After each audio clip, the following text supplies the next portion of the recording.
Where are the guys that appeared there in that transcript? Hands, yeah. You made Glacier Bay proud, boys. That must have been off the record when he said that. Okay. Glace Bay beat Dover, New Hampshire 6-4 in its second game, but their third game, a consolation against Saudi Arabia, was rained out. On their return home, the Colonels were celebrated with a parade that led the champs from the airport to the Glace Bay Miners Forum for a reception and presentations of plaques and mementos from the town and community groups. Have been in the United States for the past week, competing at the Little League World Series. The Colonels played 2 games in Williamsport, Pennsylvania, losing 6-4 to the Dominican Republic Wednesday, then beating New Hampshire 6-4 Friday to tie for 5th place overall. After watching the Blue Jays clobber Oakland in Toronto yesterday, the team flew to Sydney today, where relatives and well-wishers gave them a rousing welcome home. That was nothing, however, compared to the reception they received when they returned to Glace Bay. Hundreds of people lining the streets for a parade, and later a reception in the team's honor. Yes, indeed. The Glace Bay Colonels, a team of destiny, a team that started the trend for Henry Boutelier, who led 5 more teams to the Canadian Championships and 1 more to the Little League World Series in 2003. The Glace Bay Colonels, a team from a small Cape Breton town, down a bit on its economic luck, but filled with pride for a rich baseball heritage.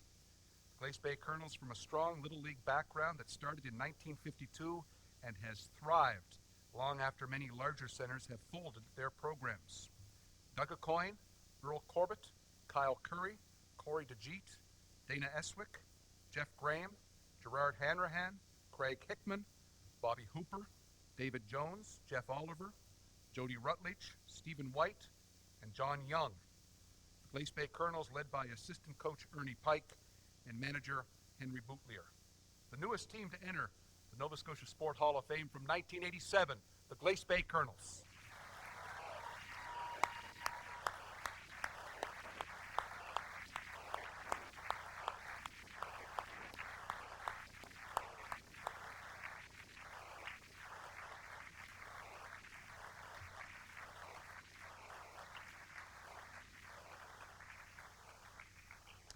We are going to ask Tom Hickey, the president of Frontline Safety, to come forward to present the Hall of Fame certificates to the Colonels. Tom actually was cut by Henry.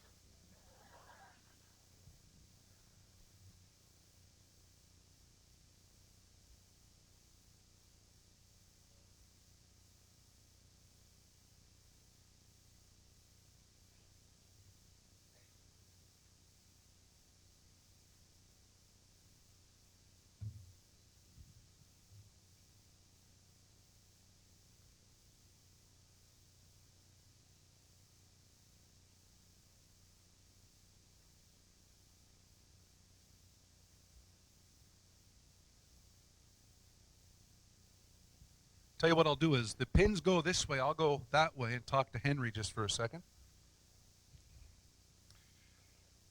What about your memories of this squad from '87 and what made them so special?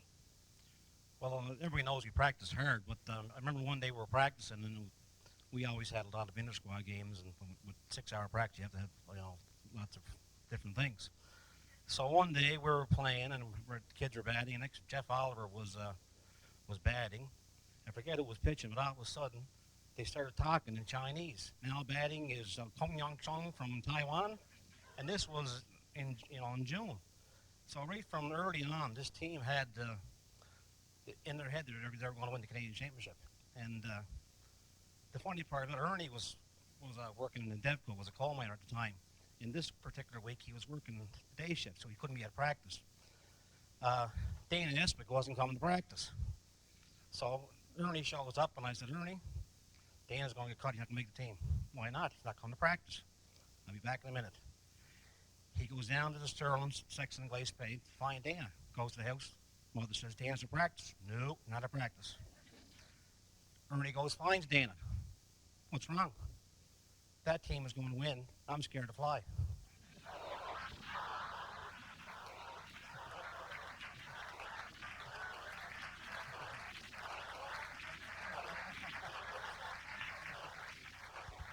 Dana, would you like to take a bow?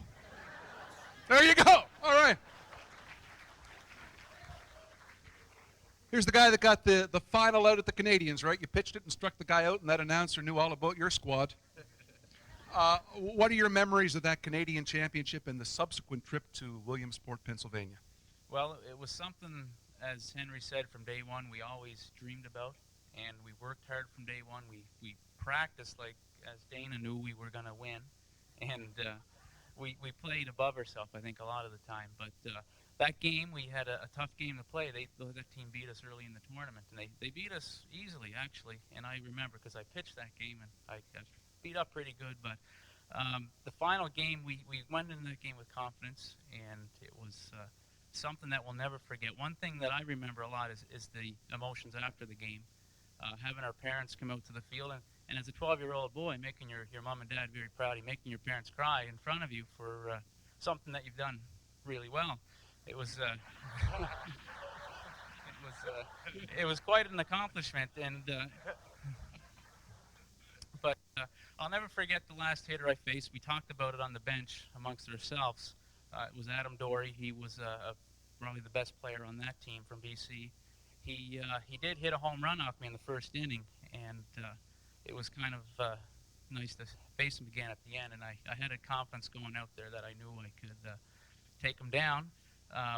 The first pitch of the game, I need to go back for a second to the first of the game because that, I think, helped my performance in that game. I was told to pitch them tight, and the first player of the game unfortunately got hit in the head with a fastball. So not on purpose. I was just trying to get it in tight on him, but it did set the tone for the game, and I had a great team to play with. And a lot of the times, Kyle and I were the pitchers. Kyle Curry was not here tonight. Did get a lot of the publicity, I guess, in the paper, being the pitcher and stuff, but had a great team to play with. We all contributed. A lot of us are really good friends now, and this was a very nice night to be here to get to see a lot of these guys again, and it's a memory again that I'll never forget. I just want to, Dana took some heat here. Come on out just for a second. You're probably driving back to Sydney as opposed to catching the, anyway. What about your memory? That looked pretty cool, coming home and seeing the fire trucks in that celebration in Glace Bay. What are your memories of that? Oh, that was great. It brings goosebumps now just thinking of it. What about hooking up with the guys tonight? What's that like? We're going to party. Make your parents cry again. I will. All right. Here they are, Glace Bay Colonels.